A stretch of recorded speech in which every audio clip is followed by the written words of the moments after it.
Ismael Isidoro, Ismael Isidoro. El principio del nombre, Irene, Isabel Ramos. Irene empieza por IR, Isabel Ramos. Que está todo pensado. Sí. Y Sevilla era mi padre, que era Juan María.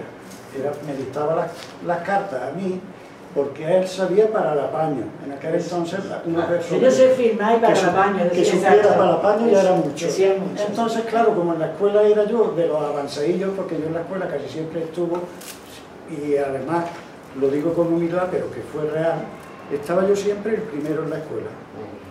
Entonces resulta de que recayó conmigo la responsabilidad de escribir las cartas. Además en la exposición hay un cuaderno de aquí del señor que se puede comprobar la letra que tenía. Y de una obra de teatro que hicimos también está ahí el cuaderno. Sí, me he fijado yo. Lo que yo tenía que responder. Me he fijado yo. Bueno, ¿Tenía la nacionalidad francesa y española o solo francesa? O... No, él nunca quiso perder la nacionalidad española. Él se sentía ruteño por todos los poros de su cuerpo.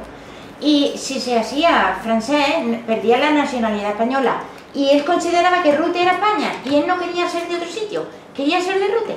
Fue considerado como un refugiado. Sí, refugiado político. Él tenía carta de residencia francesa. Carta de residencia. Y tenía, cuando ya arregló los papeles, tenía pasaporte.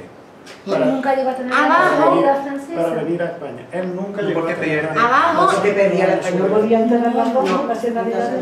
Ahora se puede, pero antes la doble, eso no. Abajo en la exposición, en la mesa que están los documentos, hay un documento de la Clínica Pasteur, que él se operó en la Clínica Pasteur. Este documento hace referencia a cuando él tuvo que operarse y durante la operación pues tuvo mucho tiempo que no nos escribía, y como allí no había familiares pues estábamos muy preocupados.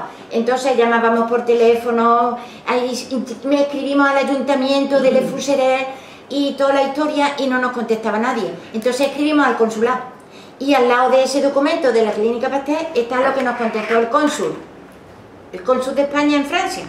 Y él nos dice en un sitio de la carta que tiene que empadronarse allí. No estaba ni empadronado, él quería ser de Rute y punto. Empadronarse allí, y en la carta del consulado dice que digamos en el sitio que vive para poder empadronarlo. O sea que hasta ese extremo llevo Rute en la sangre como los toreros. Fue tremendo. No lo perdiste, ¿no, Isabel? No, en absoluto. Durante el tiempo que estuvo... Claro, del consulado se pusieron en contacto con él y le dijeron que la familia estaba reclamando que no sabía nada de este hombre, y él nos llamó por teléfono y nos dijo: es que he estado operado y es que he estado ingresado y ahora está en convalescencia. Ya se pone en contacto con él. A partir de ese momento ya no perdimos más el contacto. Pero esa vez nos pasó eso. Referir esto es para que veáis hasta qué punto él se sentía ruteño. No quería perder su identidad. El no quería. teléfono él no lo tuvo nunca, porque las cartas eran lo primordial. El teléfono lo tuvo unos 6 u 8 años después de nosotros conocernos. Fue cuando él dice, en vez de yo con la carta y tal, y además el teléfono, que es una cosa tan económica, que a mí incluso me reducen en la tarifa y todo, pues yo pongo el teléfono, y además tenía un tele de asistencia, que eso aquí no se conocía en aquel entonces. Eso ha venido aquí después. El botoncito, ¿no? Sí, el botoncito. A mí eso me llamó Y mucho la entonces atención. aflojaron un poco las cartas, y entonces periódicamente pues por la noche o por la mañana, cuando nos poníamos de acuerdo, y nos llamaban por teléfono. ¿Era el tío carnal tuyo? Tío carnal, hermano de mi padre. ¿Con cuántos años murió? El 98, con ahí. El quinto de 98 murió. En el 98. En el 98, los años. No, los años con 4 años que tenía. Él nació en 1914. Somos agados. ¿Cuántos años se murió? 13. 84 años. 84 años. 84. Era una persona muy dinámica, y era una persona muy deportiva, y era una persona muy atenta, era muy inteligente, y él explicaba las cosas de una manera que tú te quedabas empapado. Lo que pasa es que no quería meterse en profundidades de política. Eso él lo detestaba. Él no había pasado mucho y no quería saber. Con los repolitos. Otra cosa que cuenta cuando estaba él en la cocina, cómo salía y entraba en la cocina, cuéntalo. Ah, en su casa estaba muy ágil, como le gustaba mucho el deporte, estaba muy ágil y tenía en su casa una ventana que daba del comedor al patio. El patio él lo convirtió en un huerto. El patio de su casa tenía una casa toda en planta baja, la cocina era enorme, la había convertido en la cocina, la había convertido en todo lo que quería, porque allí hacía su vida. Y había una ventana grande que no estaba muy alta, estaba a la altura de una mesa. Y para salir al patio no daba la vuelta, saltaba por la ventana y entraba por la ventana.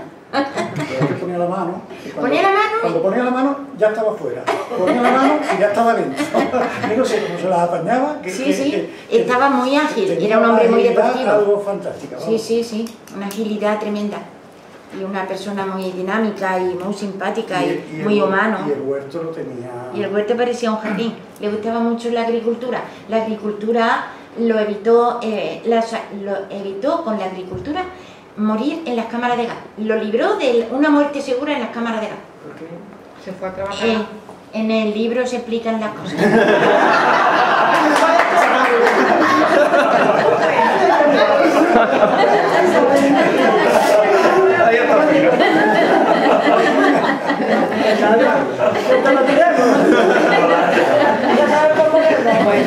Bueno, ¿y nos va a desvelar en qué estás trabajando ya o otra historia real?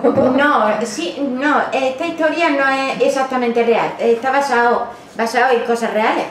Yo de Rute, lo que escribo y lo que hablo y lo que digo son siempre cosas de Rute. A los pies del Canuto, pues ahí hay una edificación enorme, muy bonita, con unas vistas exageradas de Rute para abajo. Y ahí se desarrolla la historia. Ahí te está inspirando, ¿no? ¿De qué pueblo eres? Yo de Málaga, de un pueblo chiquito que se llama Teba. Pero yo de Teba no puedo contar nada. Con 14. Es que mi padre, esto ya no viene a cuento, esto ya no...